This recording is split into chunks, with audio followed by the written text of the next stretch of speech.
నమస్తే. Welcome to icon politics. నేను మీ Surendra. Chebrol Kiran arrest, TDP కార్యకర్త. అతను వైఎస్ భారతిరెడ్డి గారిపై కామెంట్స్ చేయడం జరిగింది. దాని పర్యవసానంగా కూటమి ప్రభుత్వం అతను అరెస్ట్ చేసింది. అతనికి 14 రోజులు రిమాండ్ ఆ, విధించడం కూడా జరిగింది. అయితే చంద్రబాబు నాయుడు గారి స్ట్రాటజీలో ఆ వైఎస్ఆర్సీపీ కార్యకర్తలు కానీ నాయకులు కానీ ఇరుక్కున్నారు అనే ఒకటి మాట వినబడుతుంది. ఎందుకంటే చూడు, మా వాళ్ళని అరెస్ట్ చేశాం. గత ప్రభుత్వంలో మీరు చేసిన అసభ్యకరమైన పోస్టులు కానీ మాటలు కానీ క్షమించేది లేదు. మా వాళ్ళని అరెస్ట్ చేశాం కాబట్టి మీ వాళ్ళని కూడా ఖచ్చితంగా అరెస్ట్ చేస్తాం అనే ఒక హింట్ ఇచ్చినట్టు తెలుస్తుంది. ఇదే విషయమై మనతో మాట్లాడడానికి కుండవతులు గౌతమ్ గారు ఉన్నారు. నమస్తే సార్. నమస్కారం. ఏం సార్, చంద్రబాబు నాయుడు గారి స్ట్రాటజీలో వైఎస్ఆర్సీపీ కార్యకర్తలు కానీ నాయకులు కానీ ఇరుక్కున్నారు అని చెప్పొచ్చా చేబ్రోల్ కిరణ్ అరెస్ట్ లో? ఇరుక్కున్నారు ఇరుక్కోలేదు అనే దానికి ఇక్కడ తావేం లేదు సురేంద్ర. అది కాకపోతే ఏమిటంటే అరెస్టు అతను మాట్లాడిన మాటల ప్రకారంగా అరెస్ట్ చేశారు. ఎందుకంటే దీనికంటే ముందు కిరణ్ కంటే ముందుగా మరి పోసాని కృష్ణమురళిని దేనికి అరెస్ట్ చేశారు, వర రవీందర్ రెడ్డిని దేనికి అరెస్ట్ చేశారు? ఆ రెడ్డి గారు అమ్మాయి అని ఏదో ఛానల్ నోటికి వచ్చింది మాట్లాడుతుంటది, పులిబిడ్డ అనుకుంటా. ఎందుకు అరెస్ట్ చేశారు? అసలు ఒక కార్యకర్తనైతే అంబటి రాంబాబు మా ఇంట్లోనే ఉన్నాడు, దమ్ముంటే వచ్చి అరెస్ట్ చేయండి అని ఆయన దగ్గరుండి పట్టించాడు. అరెస్ట్ జరిగింది. ఇలాగా ఏంటంటే ముందు నుంచి అరెస్టులు జరుగుతున్నాయి. కాకపోతే ఇదేంటంటే ఒకంత డిఫెండ్ లో పడే పని కిరణ్ చేశాడు. యాక్చువల్ గా కిరణ్ కొంచెం వెటకారంగా మాట్లాడతాడు, కొంచెం ఒక రకమైన మాటలు ఉంటాయి ఆయన దగ్గర. అందులో ఇలాంటి అనుచిత వ్యాఖ్యలు చేయటం అనేది కొంచెం బాధాకరమైన అంశం. ఏ అంశాన్ని అయితే ఈ గత 5 సంవత్సరాలు మనం వ్యతిరేకిస్తూ వచ్చామో తిరిగి మనం ఆ పని చేసామనుకో, దానికి మరి పార్టీ ఏమైపోవాలి? ఇదిగో వాళ్ళందరూ అసభ్యకరంగా మాట్లాడుతూ ఉన్నారు, ఇలా మాట్లాడకూడదు, తప్పు అని ఓ పక్కన చెబుతా ఉంటే మనోడే మాట్లాడితే దానికి మనం మెదలకుండా నిమ్మకి నీరెత్తినట్టుగా కూర్చొని ఉంటే మరి ఎదురే ఈ వైఎస్ఆర్ కాంగ్రెస్ పార్టీ వాళ్ళు రెచ్చిపోతారు కదా. ఇప్పటికే అతను మాట్లాడిన మాటల్ని మాట్లాడిన తర్వాత అరెస్టుకు లోపు వైఎస్ఆర్ కాంగ్రెస్ పార్టీ మొత్తం గంగలో మునిగొచ్చిన వాళ్ళకి మళ్ళీ అంత వాళ్ళ పాపాలు మొత్తం గంగలో తొలగించుకున్న వాళ్ళకి మళ్ళీ అదే సాయిబాబా పని ఏదో చేస్తాడు చూడు, అందరి పాపాలు తాను తీసుకొని వెళ్ళి మొత్తం కడుక్కొని వస్తాడని పాటలో కూడా ఆడ చూసాం. పేగులు బయటకు తీసి కడుగు వస్తుంది. అలాగా కడుక్కొని వచ్చిన వాళ్ళకి మళ్ళీ వీళ్ళు పరమ పునీతులైన వాళ్ళకి మళ్ళీ వాళ్ళు శుద్ధపోస కబుర్లు అని చెప్పారు. ఆ మాట్లాడిన ప్రతి ఒక్కడు ఎప్పుడో ఒకప్పుడు ఏదో ఒక బూత్ పోస్ట్ పెట్టిన వాళ్ళే. చివరాగా శ్యామలు కూడా మాట్లాడింది. నాయకులే మాట్లాడారు కదా సార్. అంటే భువనేశ్వర్ గారిపై కామెంట్ చేసిన వాళ్ళు ఒక వల్లపై వంశీయే కాదు సార్, చాలా మంది అసెంబ్లీ సందర్భంగా కూడా మాట్లాడారు. వాళ్ళందరినీ పట్టుకోవడానికి కూడా ఇది ఒక ఎరా అనుకోవచ్చు కదా. నీకు సంగతి చెబుతా చూడు సురేంద్ర. 3 రాజధానుల అంశం తెరపైకి వచ్చిన తర్వాత అమరావతి విషయం అయ్యి హైకోర్టుకి వెళ్ళారు. హైకోర్టులో జగన్మోహన్ రెడ్డి అనే పార్టీకి అసలు ఏ కేసులో పట్టినా చొక్కెదురైంది. ఏ కేసులు ఇక దీంతో పాటు ఇక రంగుల విషయం కావచ్చు, మిగతా చాలా అంశాల్లో తెలుగు మీడియం ఇంగ్లీష్ మీడియం విషయంలో కావచ్చు, హైకోర్టులో అన్ని వ్యతిరేక తీర్పులు వస్తుండేటప్పటికీ ఈ సోషల్ మీడియా కార్యకర్తలు మొత్తం జడ్జీల మీద పడితే, జడ్జీలు ఏది నాయకులతో సహా ఎవరెవరు, తమ్మినేని సీతారాం ఉన్నాడు అందులో స్పీకర్ స్థానంలో ఉండి, ఆయన కానీ లేకపోతే అప్పుడు ఆమంచి కృష్ణమోహన్ కానీ, ఇట్లాంటి వాళ్ళు మేజర్ నాయకులు కూడా ఉన్నారు.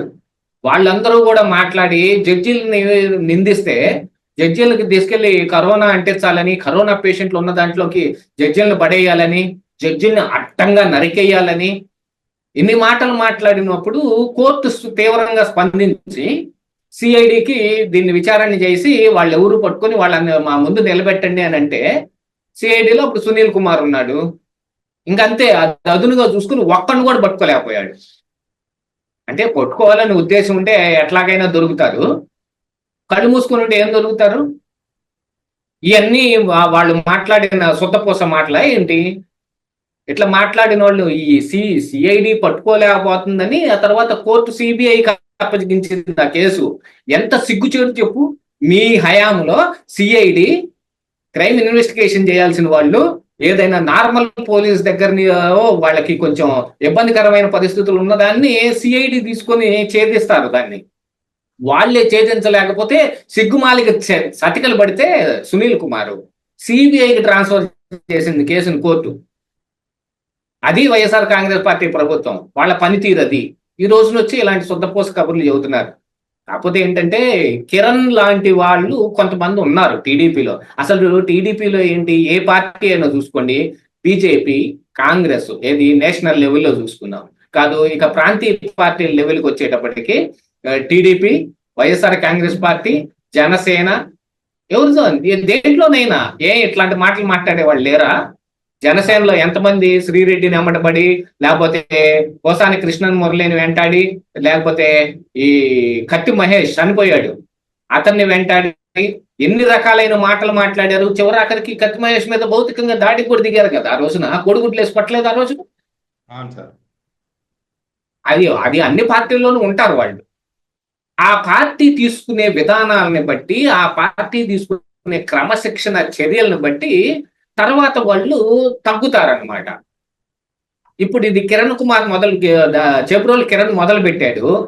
దీన్ని ఇలాగనే వదిలేస్తే తర్వాత ఏమవుద్ది? ఇంకొకళ్ళు అంటారు. ఇప్పుడు వైఎస్ఆర్ కాంగ్రెస్ పార్టీకి అస్త్రం ఇచ్చిన వాళ్ళు అయిపోతారు. అదే ఇతను నేను నిలువరింపు చేసామనుకో, తర్వాత వాళ్ళైనా ఉంటారు. వైఎస్ఆర్ కాంగ్రెస్ పార్టీ వాళ్ళు ఏం చేస్తారో అది వాళ్ళ ఇష్టం.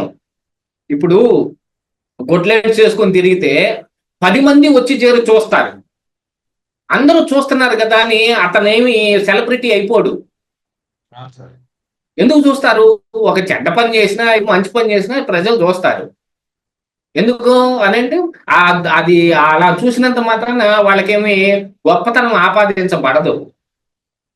దాన్ని నిలువరింపు చేయడానికి ఈ కిరణ్ అరెస్ట్ జరిగింది. ఈ రోజున సిగ్గుమాలైన వైసీపీ వాళ్ళు ఏం చేశారు, వాళ్ళకి వదిలేశారు, వాళ్ళు సిగ్గు వదిలేశారు, వదిలేసి తిరుగుతున్నారు. ఈ రోజున పునీతమైన కబుర్లు గంగలో మునిగి వచ్చిన వాళ్ళకి మళ్ళీ మాట్లాడుతున్నారు. తర్వాత కూడా మాట్లాడినా ఎంతవరకు అరెస్ట్ చేయడం కుదురుతుంది, ఏమిటి అనేది కూడా చూసుకోవాల్సిన అవసరం ఉంది కదా. ఈ రోజుకి మాట్లాడిన వాళ్ళల్లో చాలా మంది సైలెంట్ అయిపోయారు. ఇంతకుముందు వైసీపీలో మాట్లాడిన వాళ్ళల్లో ఈ సోషల్ మీడియా దీని మీద చర్యలు తీసుకోవడం మొదలు పెడితే వర్రా రవీందర్ రెడ్డిని వాళ్ళని అరెస్ట్ చేస్తే చాలా మంది తగ్గిపోయారు ఇప్పుడు వైసీపీలో. మళ్ళీ ఏంటంటే దీన్ని వైసీపీ తట్టుకోలేకపోతుంది. మళ్ళీ ఏదో ఒక రకంగా పెంచి పోషించాలి, వాళ్ళందరినీ కూడా తిరిగి తీసుకురావాలి అని వీళ్ళందరూ మాట్లాడటం. ఆ సజ్జల భార్గవ్ రెడ్డి సోషల్ మీడియా ఇన్ఛార్జిగా ఉండి దాన్ని వైరల్ చేయటం. కోసాని కృష్ణమురళి రిమాండ్ రిపోర్ట్లో అదే కదా ఆయనే సంతకం పెట్టింది. సజ్జల రామకృష్ణారెడ్డి స్క్రిప్ట్ ఇస్తాడట, ఇతనికి వచ్చిన బూతులు, చేతనైన మాటలు అన్ని కలిపి అందులోకి దాన్ని ఇతను మాట్లాడతాడు. ఆ వీడియోలు ముక్కలుగా కట్ చేసి భార్గవ్ రెడ్డి వైరల్ చేస్తాడు. అలాగ వైరల్ చేసి ఆ పని కూడా ఇప్పుడు ఈ రోజున మరి భార్గవ్ రెడ్డి ఆడిగిపోయాడు. బయటికి రాడే, కనపడ్డే జనాలకి,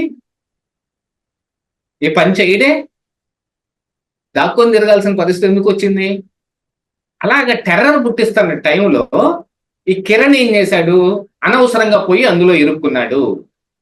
ఎందుకు ఇరుక్కోవాల్సిన పని ఏం వచ్చింది? ఇప్పుడు అధికారం లేనప్పుడు మనం ఆ దుగ్ధతోటో దానికోసమో జగన్మోహన్ రెడ్డి మీద పోరాటం చేయటానికోనో కొన్ని మాటలు మాట్లాడితేనో కొన్ని వీడియోలు చేస్తేనో జనాలందరూ చూస్తారు, కాదంటలేదు.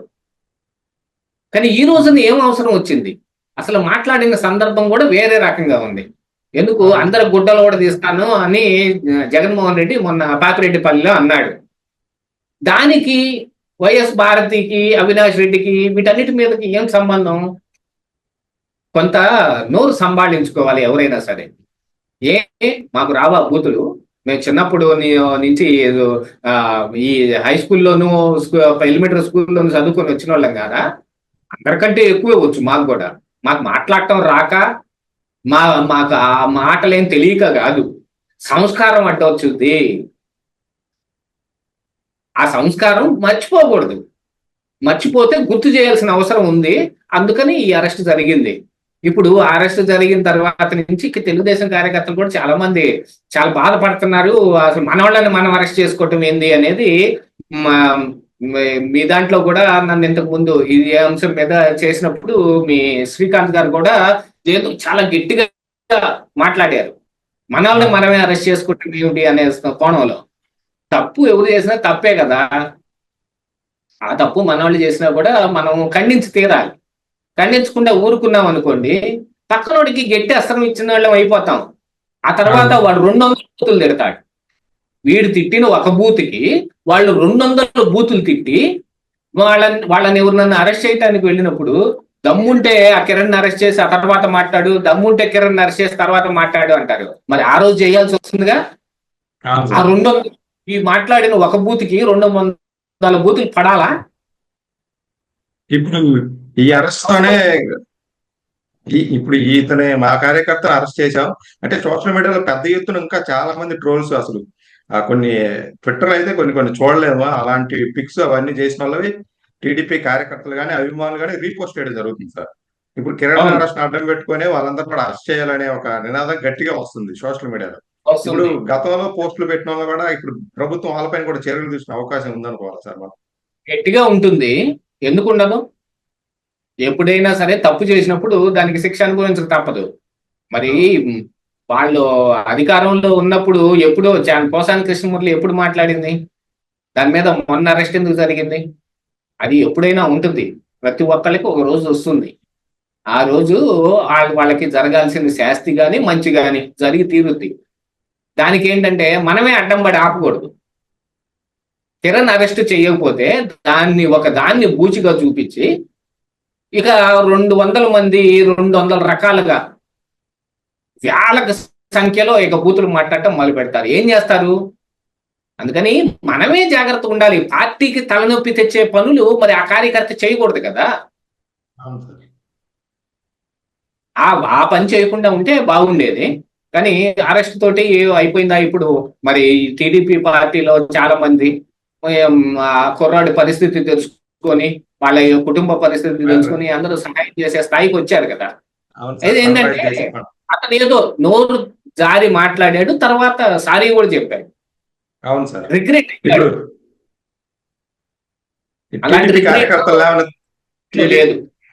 టీడీపీ కార్యకర్తలు లేవనెత్తుతున్న దాంట్లో ఇది ఒక పాయింట్ సార్. మీరు చెప్పినట్టు క్షమించడం, అతను అప్పుడున్న ఉత్సాహంలో అనేసాడు, తర్వాత ఎమ్మటే సారీ చెప్పాడు.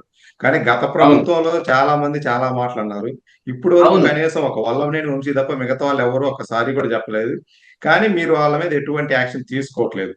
అంటే ప్రభుత్వంలో ఈ 9 నెలల్లో టీడీపీ కార్యకర్తలు ఏం చేసినా గానీ సంతృప్తి చెందట్లేదు. అది సోషల్ మీడియాలో ఉందా లేదా బయట ఉందా అనే విషయం పక్కన పెడితే బయట కూడా సంతృప్తిగా లేరనే మాట ఒకటి వినబడుతుంది సార్.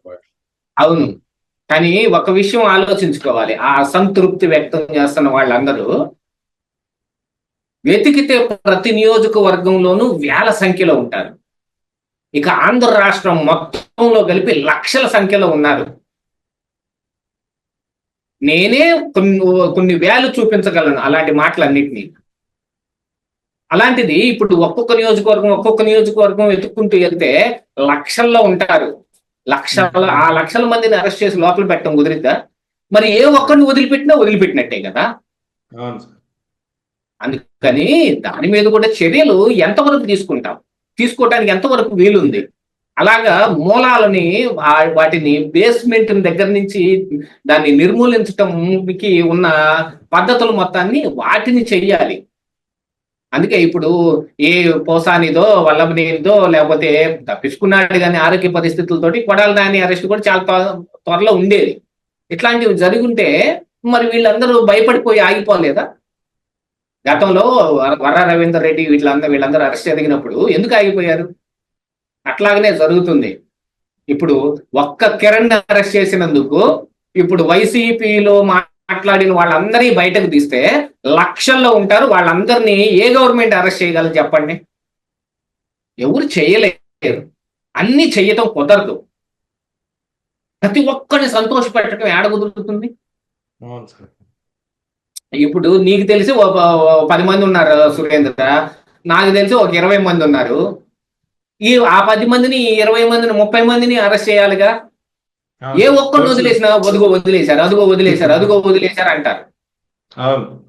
అట్లాగా లక్షల్లో ఉన్న వాళ్ళని ఏం చేయటం కుదరదు. అందుకని వాళ్ళు తప్పు చేస్తున్నారు కదా అని మనం చేస్తామా? మనకు ఒక లేదు. క్రమశిక్షణ ఉంది కదా. ఇప్పుడు క్రమశిక్షణ కలిగిన పార్టీ టీడీపీ అని గట్టిగా ఎందుకు చెప్పుకోగలుగుతున్నారు? వైసీపీ లా కాదాయ మాది అని ఎందుకు అనుకోగలుగుతున్నారు? ప్రతి కార్యకర్త తలెత్తుకొని ఎందుకు తిరగగలుగుతున్నాడు కాళ్ళ ఎగరేసి? మన దగ్గర క్రమశిక్షణ ఉంది కాబట్టి. తప్పు చేసే వాడిని చూసి మనోడు ఎవడన్నా తప్పు చేస్తే ఆ తప్పుని ఖండించాల్సిన బాధ్యత మన మీద ఉంటుంది. మన ఇంట్లో ముందు ప్రక్షాళన చేసుకొని తర్వాత బయటపడదాం.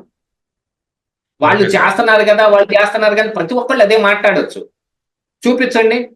అందరినీ ఎంతమందిని ఉంటారో అంతమందిని చూపిస్తే నెంబర్ కౌంట్ చేసుకోండి. మైండ్ పోతుంది.